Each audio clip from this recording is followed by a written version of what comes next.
tinanggalan yung strawberry ko. So, di ba may ano yan?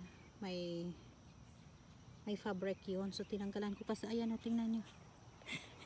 May nakikita ako mga dahon, mga damo na nakausli, tumutubo. So, tinanggalan ko siya. Madali naman siyang mabunot.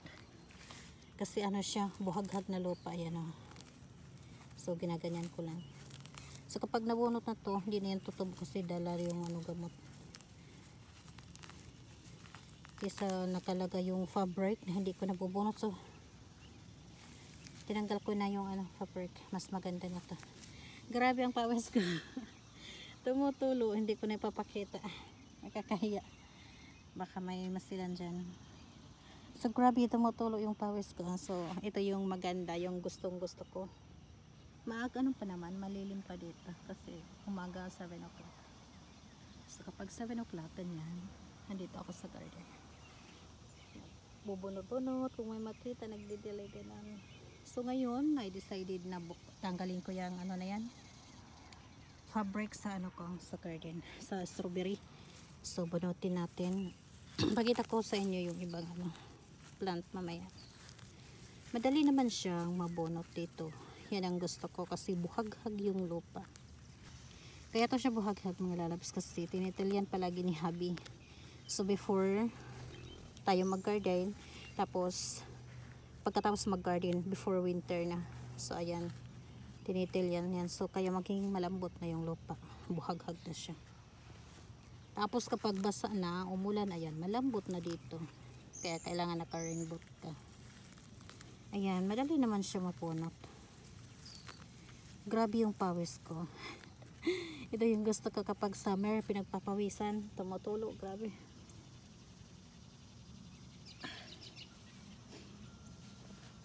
Kasi kapag winter, walang pawis tayo. Kapag di ka may exercise, ayun.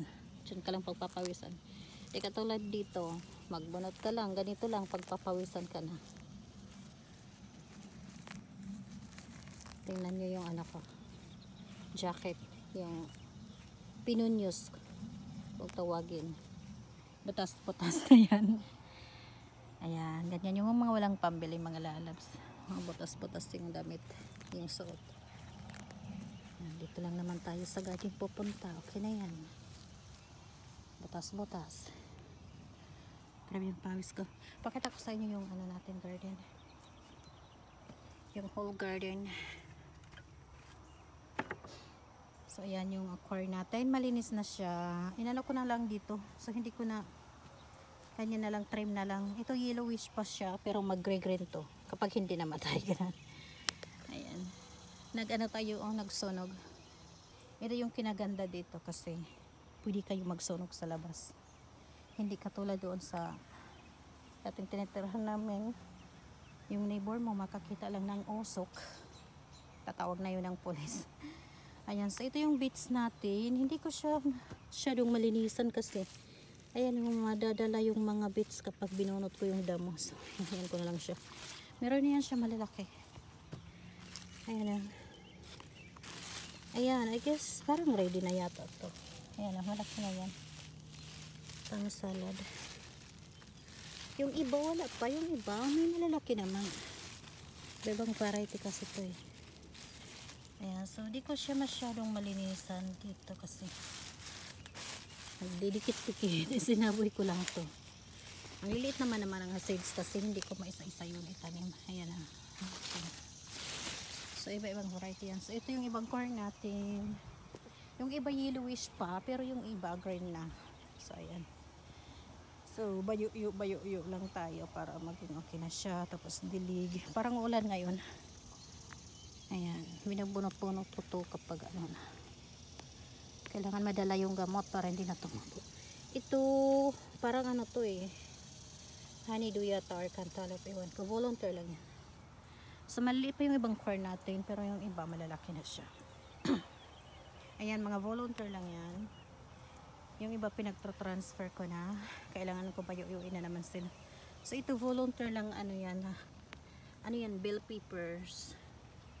Bell peppers yan, nasapat yan na tumubo. So, transfer ko dito. Ayan, volunteer yan. Ito, sitaw to. Itong green beans. Di pa kayang abutin. Gusto ko ipaano dyan sa fence. Yung malalaki na yung iba, yung mga unang nalinisan ko. Pero yung iba maliliit pa. So ayan yung ano natin, tomato. Mga volunteer to lahat dito, yung mga tomato dito, mga volunteers. Bell peppers na transfer ko dito. Ayan, so ito may bunga na. Yellow squash. Ayan. Yellow squash, favorite ko ni Habi. Madali siya maluto mga lalabs. Ano lang yan, gusto ni Habi yung niluluto lang sa butter, pepper, salt, yan lang. So madali siya maluto. Yan ay yellow squash. Tapos ito, ayun, malaki na yan. Ano to, zucchini. So yung gusto ko din sa kusini, sa zucchini. Ano, pwede siyang gawing, hindi lang siyang gulay mga lalabs, pwede siyang gawing bread. Masarap pa naman yung bread. So yan ang gusto ko dyan. So magpapalaki ako niyan, tapos gagawin naman ni Habi na bread siya yung gumagawa. Hindi ko alam. Ayan, may ano monggo tayo, volunteer lang yan. Siguro from last year. Tapos monggo na mga volunteer, transfer ko na lang dyan. Tapos meron pa tayong volunteer dyan na ano yan, watermelon. I guess, watermelon yan. So, dito yung mga volunteer na transfer natin ng mga tomato. So, magbubulak-bulak lang siya. Tinatanggalan ko yun, napapansin nyo yung mga ano dito. Tinatanggal ko yan para yung mga nakakain nilang sustansya sa lupa, dyan mapupunta. Ayan, hindi na kung saan-saan sa dahon nila. Sabi nga ni Kamara noon, kapag kumakain kami, Mami, wala pang laman yung paa ko. So, yun. So, dyan mapupunta. So, ito naman cucumber. May bunga na siya mga lalabs. Ayan. Cucumber natin. Ayan, meron pa dyan. Marami bunga niya. Meron pa dyan maliit. Ayan. So, cucumber, pang salad. Or yung soka. Nilalagyan ng soka. Favorite namin yan. Ayan, yung tomatoes natin. Matataba yung tomato. So, ganyan yung gawin yung mga lalabs. Tanggalan nyo ng ibang ano, dahon. Putulan nyo para yung nutrients niya. Ayan. So, ito, watermelon. Tinanim ko to. Tinanim ko ba? Or volunteers lang. Ewan ko, maraming volunteers dito. Marami tayong squash. Ito yung mga volunteer na squash. Ewan ko kung anong klaseng squash to. Pero sana, pero parang ganun eh. Yung pumpkin, di ba, na dekorasyon sa ano, sa Halloween. Kapag Halloween, nagde-decorate sila ng mga pumpkin, ng mga squash. Ayan, watermelon. Honeydew yata to or cantaloupe. I'm not sure. So, ayan pa yung mga ano natin, tomatoes. Transfer ko dyan. Mga volunteers lang yan. Watermelon. So, marami tayong watermelon mga lalabs. Tinanim ko na yan. So, tanim na yan. Tanim din yata to. Tapos, mayroon tayong mga volunteer na potato. Ayan, potato yan. So, ayan yung mga volunteers na tomatoes natin. Marami tayong tomatoes. Ayan, so makakapag-share na naman tayo sa ating kapitbahay for sure. Kasi maraming ano to. Kapag nag-produce siya ng maganda. Ayan, mga squash to. Sana lang yung butternut squash to eh. Kasi kapag maliliit yun yung pumpkin na yun na pang ng dekorasyon. Kapag Halloween. Nalalaro lang yun ni Kamara eh. Ay, baka na yun. Saan ba yun? Ayun no. Meron pa mas malaki dyan. Yung kunti. Gusto ko yung malaki na pumpkin. Kaya parang masyadong maliit kasi. Ayun, dami pa naman yung bunga. Ayan. Ayan, parang yung maliit pa naman ito na pumpkin. Meron siyang malaki. So, ayan na. Ito na yung garden natin, mga lalabs. Update natin. Ano na siya, malinis na. Sana hindi anuhin ng mga lalagyan ko pa yan ng mga cage yung natin, tomatoes. Yung iba, lahat kayo lalagyan ng tomato cage. So, ito yung potato na tinanim natin from kitchen na hindi natin na naluluto. Ito yung tanim ni Kamar. Ayan. So, nagbubulaklak siya. Kapag magbulaklak, ano, siguro may ano na yan, laman kapag may bulaklak. Ewan ko, hindi ko alam. So, ayan. Ito yung libangan ko mga lalabas kapag summer. Ano, morning, mostly morning ako nagdidilig. Bago uminit. Kasi kapag naka-uminit siya, mainit na mainit talaga. Ayan. So, madali naman siyang bunutin.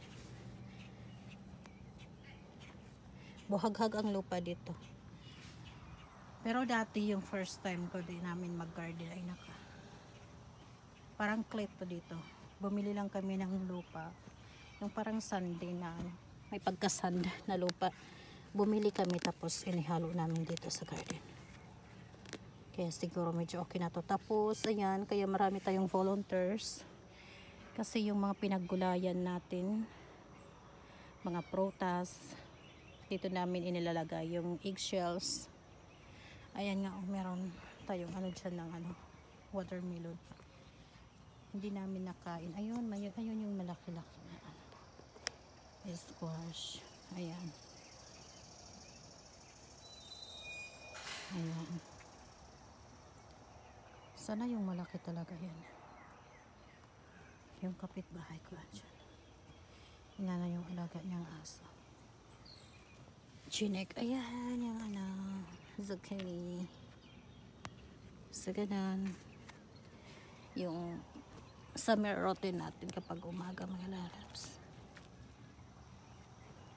So, yung paglilinis ko dito, umaga at hapon, minsan, kapag hindi busy. Kapag hindi na mainit. So, ayan na lang yung linisan natin, yung strawberry. Yung kapitbahay ko mga lalabs, ang laki na ng mga ano nila, tanim. Nag-garden din sila. Tingnan niya. Ayan, malalaki na yan. Kasi unang nagtanim sila. Di ko pa masyadong alam kung kailan dito pwedeng magtanim na. So, pag nakikita ko silang nag-ano na, ayan na din ako nagsisimula. So, ayan. Thank you everyone for always watching our video sa support. Thank you so much and to my channel members. Maraming salamat sa inyong support mga lalabs. God bless all. Thank you so much.